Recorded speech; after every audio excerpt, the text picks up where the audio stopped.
Sebesar apakah Kebo Iwo yang merupakan panglima perang Bali yang sangat terkenal itu? Kebo Iwo adalah salah seorang panglima militer Bali pada masa pemerintahan Prabu Sri Astasura Ratnabumi Banten pada awal abad ke-14. Nama lain dari Kebo Iwo adalah Kebo Wandira atau Kebo Taruna yang bermakna kerbau yang berjaka. Pada masa itu, nama-nama binatang tertentu seperti kebo, gajah, mahesa atau banteng, banyak atau angsa lazim dipakai sebagai titel kehormatan, khususnya di Bali ataupun Jawa. Panglima muda yang bertempat tinggal di desa Belah Batu dan anak dari panglima rakyat Buncing ini sering digambarkan sebagai pemuda bertubuh tinggi besar yang menguasai seni perang selain ilmu arsitektur. Undagi, arsitek tradisional Bali, ini membangun berbagai tempat suci di Bali dan tak segan-segan mengangkut sendiri batu-batu besar dengan kekuatan fisiknya. Mahapatih Majapahit Gajah Mada memandang Kebo Iwo dan Pasung Grigis, panglima Bali yang lebih senior dan ahli strategi militer, sebagai batu sandungan politik ekspansionisnya. Untuk itu, ia melakukan tipu muslihat dengan menghadap Raja Bali dan menawarkan perdamaian. Ia mengundang Kebo Iwo untuk datang ke Majapahit dan dinikahkan dengan seorang putri dari Lemah Tulis sebagai tanda persahabatan antara kedua negara. Namun sesampai di Majapahit, Kebo Iwo kemudian dibunuh. Gugurnya Kebo Iwo ini mempermudah ekspedisi penaklukan Bali yang dipimpin Aditya Warman, panglima berdarah Singasari Dharmasraya pada tahun 1343. Ekspedisi Majapahit ke Bali dipimpin oleh Gajah Mada yang diiringi oleh Panglima Arya Damar, Arya Kencang, Arya Sentong, Arya Belog, dan Arya lainnya. Mereka memimpin pasukan Majapahit dalam penyerangannya ke kerajaan Bali.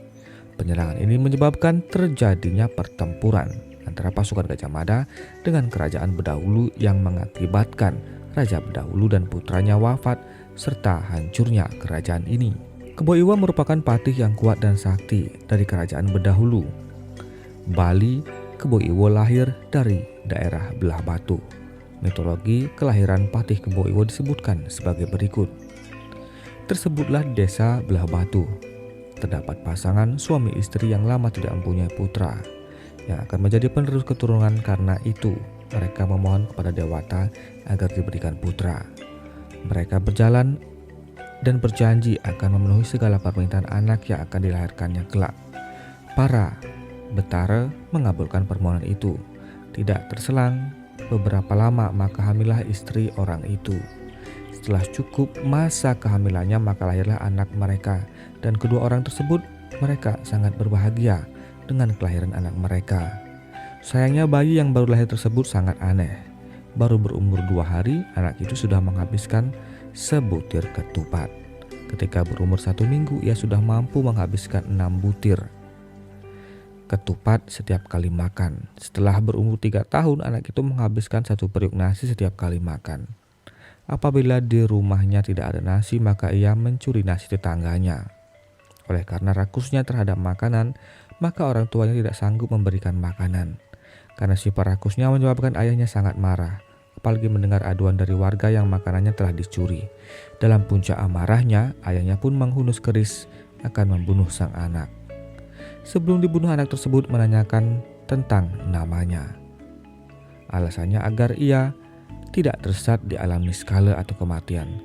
Kemudian ayahnya menjawab, "Nama kamu adalah Kebo Iwa." Setelah mendengar bahwa namanya adalah Kebo Iwa, anak tersebut mulai beringas dan merasa diri sangat kuat, kebal, dan sakti. Karena itu ayah tidak jadi membunuhnya.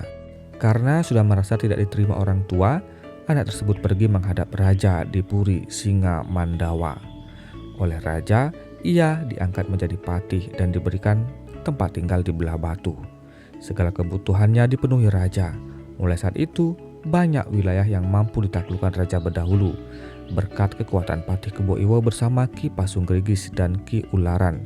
Mulai saat itu, orang Bali memiliki budaya untuk langsung memberikan nama kepada anaknya ketika anaknya itu dilahirkan dan ditanam bersama ari-arinya di suatu tempat di sebelah kanan kiri undang-undang menuju bait laut, tergantung dari jenis kelamin anak yang dilahirkan. Salah satu peninggalan Patih Kebo Iwo dari Kerajaan Bali pada masa pemerintahan Prabu Sri Astasura Ratnabumi Banten adalah Pura Maos Pahit yang sampai saat ini masih berdiri kokoh dari kota Denpasar. Pura ini berjarak kurang 2 km ke arah timur laut. Pura Maos Pahit yang sangat berdekatan dengan Pura Jagatnata di samping lapangan puputan Denpasar ini adalah salah satu bukti ketangguhan dan keperkasaan Patih Kebo Iwa. Karena dalam prasasti Pura Maos Pahit disebutkan kelahiran Kebo Iwa dan kekuatannya yang sangat terkenal sampai di luar Pulau Bali. Dalam prasasti tersebut disebutkan Kebo Iwa lahir belah batu dengan ukuran tubuh lebih besar dari bayi kebanyakan.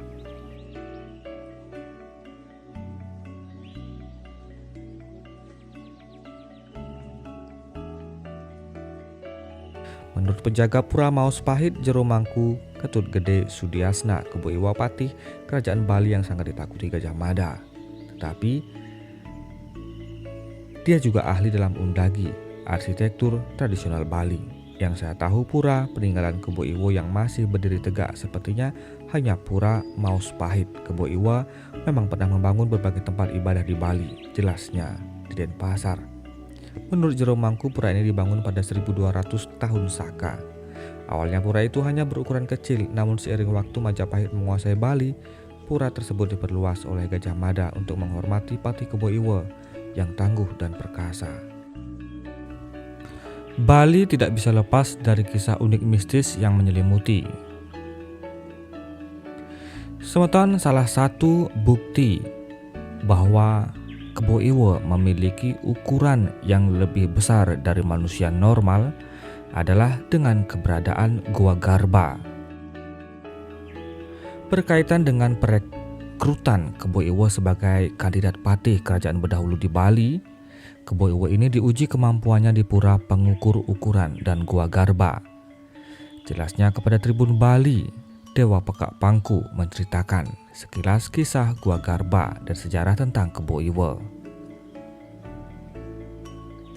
Termasuk juga disuruh untuk membuat tangga dari batu-batu besar untuk melihat kemampuan dan kesaktian Kebo Iwo saat itu. Setelah dinyatakan lulus uji, diangkatlah Kebo Iwo menjadi Mahapatih kerajaan berdahulu. Tangga dari batu-batu besar itu sampai saat ini menjadi saksi biksu sejarah heroik tersebut dan menjadi situs penting bagi Bali di wilayah Pejeng.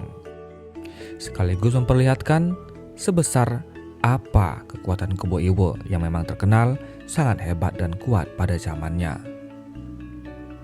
Sebab yang namanya manusia biasa tidak akan mungkin mengendong batu sebesar itu. Dan nampak dari tangga yang dibuat, jika kita sebagai manusia yang memiliki tinggi kurang dari 190 cm, sangatlah susah untuk melangkah naik ke tangga daripada anak tangga itu untuk sampai di atas. Hanya seseorang yang memiliki tinggi yang lebih dari 2 meter lah yang mudah untuk melangkah di tangga tersebut. Di dalam gua tersebut terdapat telapak kaki daripada Kebo Iwo, dan kemudian tempat itulah juga dijadikan tempat Kebo Iwo untuk bermeditasi.